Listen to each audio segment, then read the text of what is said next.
There are moments when the earth shakes not from nature's fury, but from the courage of a silenced people finding their thunder. The sky does not weep when truth marches forward in boots of fire. For too long many cried in silence, while others sat in fortresses built of fear and deceit. But every lie has a weight, and every injustice a consequence. Today we do not cheer for war. We cheer for awakening, for revelation, and for a justice long denied to the shadows. The winds of defiance have carried a message clear as crystal and sharp as steel. You may bury your secrets in bunkers of stone, but truth has a rhythm that shakes the very soil. There is no cement thick enough, no metal strong enough, to contain the cries of a people long silenced. Truth does not knock politely. It roars through the cracks, it vibrates through the floor, it sends tremors through steel and fear alike. And when the oppressed rise with the weight of history in their hands, even the deepest hideouts become exposed. For when a man governs not with grace but with dread, he turns even his sanctuaries into targets. The world has watched as smoke veiled the horizon, as children buried their dreams in rubble, and mothers wept into dust. And yet the hands that dropped those bombs now tremble at the sound of footsteps returning with resolve. A bunker is not a place of honor, it is a cave of denial. It is where one runs not from danger, but from responsibility. But just is so. Justice is relentless. It does not sleep, and it does not forget. It is carried on the shoulders of those who have tasted grief and molded that grief into iron will. Missiles do not only destroy structures, they pierce illusions. When they strike the hardened walls of power, they echo louder than any speech, louder than any excuse. They say, "We have seen what you've done in the dark, and we are no longer afraid to shine light upon it." This is not celebration of war, but of revelation. For when bunkers are struck, the myth of invincibility shatters. The world sees that the mighty can be touched, that the unbreakable can be broken. It is a message not to just one man, but to all those who build power on the back of silence and fear. You may silence voices, but not the thunder rolling behind them. And when that thunder becomes flame, it does not discriminate between the palace and the pit. What we witnessed is not merely the physical breach of a secret location. It is symbolic. It is a moment when the hidden becomes known, when the unreachable becomes vulnerable. The veil has been lifted, the curtain drawn back. No longer can power hide beneath the mask of protection. Because when you deny a people their dignity long enough, they will reach into the sky and pull down the fire themselves. Let the world understand, this is not revenge, but consequence. It is not madness, but memory answering for the forgotten. And as the dust settles over that bunker, let it be known that truth knows how to dig. It digs past lies. It digs past cowardice. It digs until it stands face to face with the architect of suffering. And in that moment, truth does not ask for surrender. It simply says, "Now you see us. There is no honor in ruling from the dark. Leadership born of fear is leadership doomed to fall in silence. A true leader walks among their people, not beneath the ground. They face the fire with those they claim to serve, not hide from it behind walls and codes. But when a man governs from the shadows issuing commands that bring ruin while retreating to silence, when consequence comes knocking, he reveals the hollowness of his authority. The bunker becomes a mirror, showing not strength, but fear, not wisdom, but avoidance. And history has never been kind to those who built their legacies in the soil beneath justice. A bunker is not just a place, it is a symbol. It says, "I will not stand with you when the sky falls." It says, "My life is worth more than the ones I command." But the world is waking up, the people are stirring, and the day is coming when bunkers can no longer keep out the cries of the wounded. A leader who hides while others bleed does not deserve to lead. For leadership is not in titles or uniforms. It is in standing tall when others fall. in speaking truth even when it trembles on your lips. Silence may seem like safety, but it grows heavy with time. The silence of injustice, the silence of arrogance, the silence of oppression, all of it stacks upon the soul until it collapses under its own weight.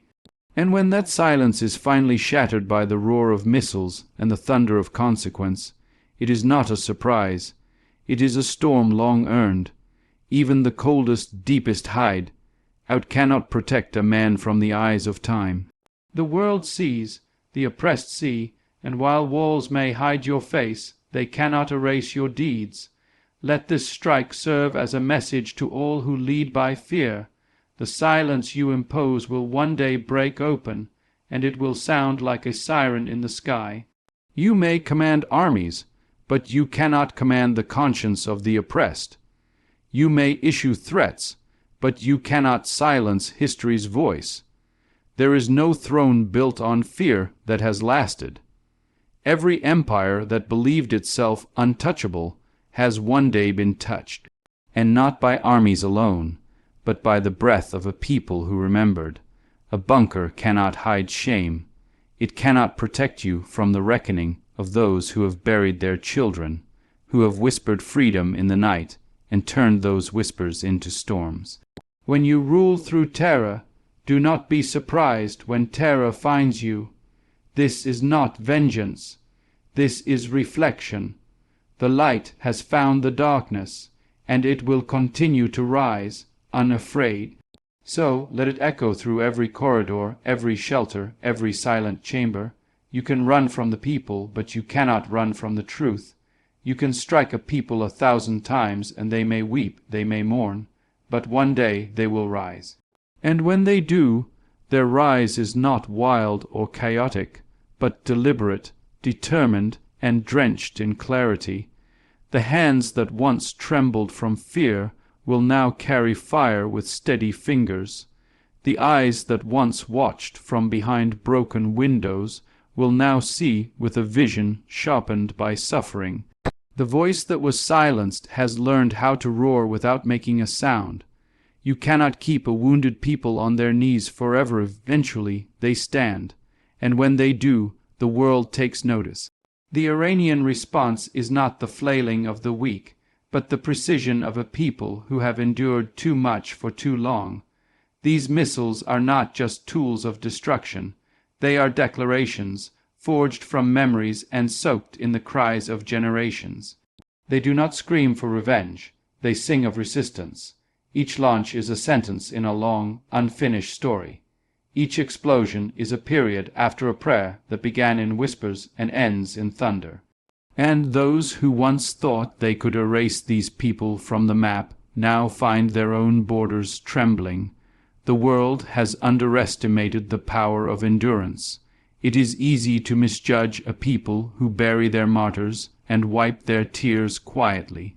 It is easy to mistake silence for surrender, but what the world forgets is that silence can be strategy, that retreat can be regrouping, that patience can be preparation.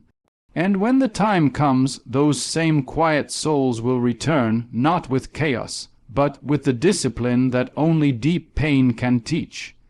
Their fire is not reckless, it is righteous. You cannot break a spirit that has been born in fire. You cannot defeat a soul that has been raised on resistance. When you deny a people's voice, you only teach them to speak with more than words. And when they come back, they come with generations of pain channeled into purpose. That is what the world saw when the missiles rained down. Not hate, but history. Not chaos, but clarity. Not destruction, but declaration. The rise of a wounded people is never random. It is the end result of every injustice, every betrayal, every life lost with no justice. It is the culmination of every time the world turned its face and the media looked away. And when that people rises, they don't ask permission. They do not knock on doors. They open the sky and walk through it. They send their message in fire and say, "You did not listen when we cried. Now you will hear when we stand. So let it be known, They are not rising in hatred. They are rising because silence became unbearable. And now the earth itself listens. Courage is not the absence of fear. It is fire born from pain. It is not the loudest voice in the room, nor the man shouting orders from behind iron walls. True courage is forged in quiet places, where mothers bury their sons, where fathers walk through ruins with broken backs and unbroken will. It grows in the soul of a people who have known loss not as a stranger, but as a constant companion. And when courage finally steps into the light, it does not come to beg. It comes to declare, to reclaim, to rise. Those who drop bombs from safety, who sign war into existence from beneath the earth, may think they are brave. But real bravery belongs to those who live with the aftermath. Real bravery belongs to the hands that dig through rubble for the living, to the eyes that see injustice and do not look away, to the hearts that keep beating even when the world tries to silence them. Iran's missiles are not just instruments of war. They are the embodiment of courage wrapped in metal and flame. They are not launched from fear, but from the ashes of a people who have survived what many could not. The oppressor would love for you to believe that resistance is rage, that it is reckless, senseless, blind. But what they fear most is when resistance becomes wise, when it waits, when it learns, when it grows strategic and still. That is when the balance shifts, because when pain is processed through discipline and grief is channeled into precision, it becomes something far more powerful than vengeance.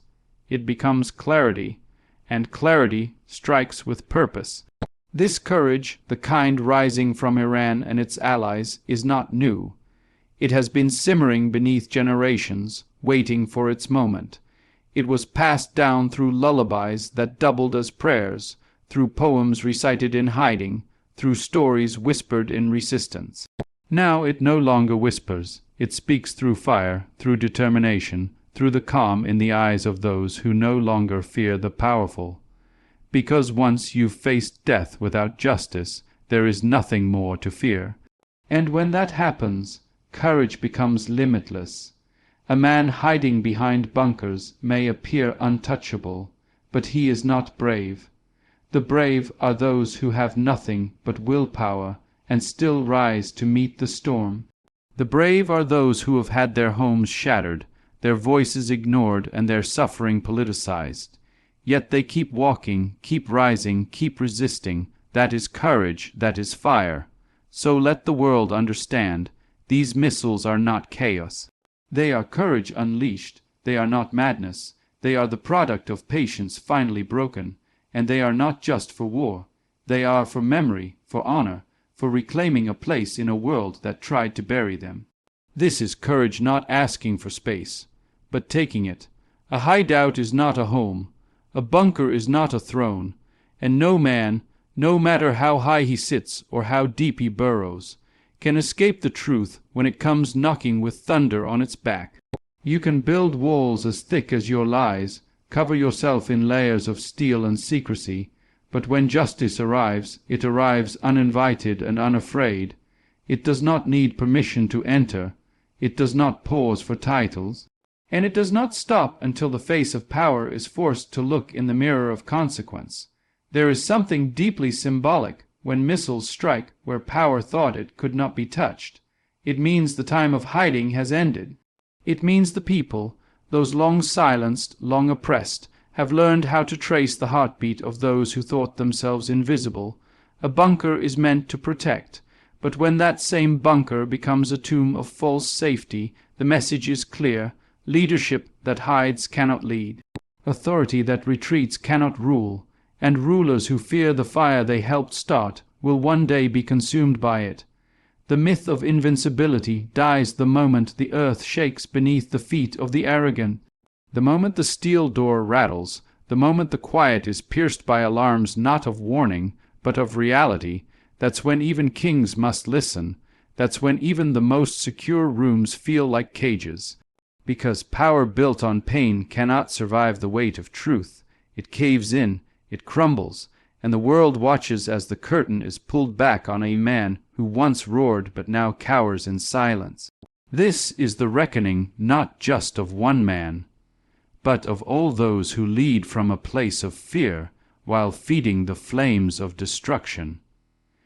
It is a message written across the skies. You cannot hide forever, not from the people, not from history, not from the legacy you leave behind.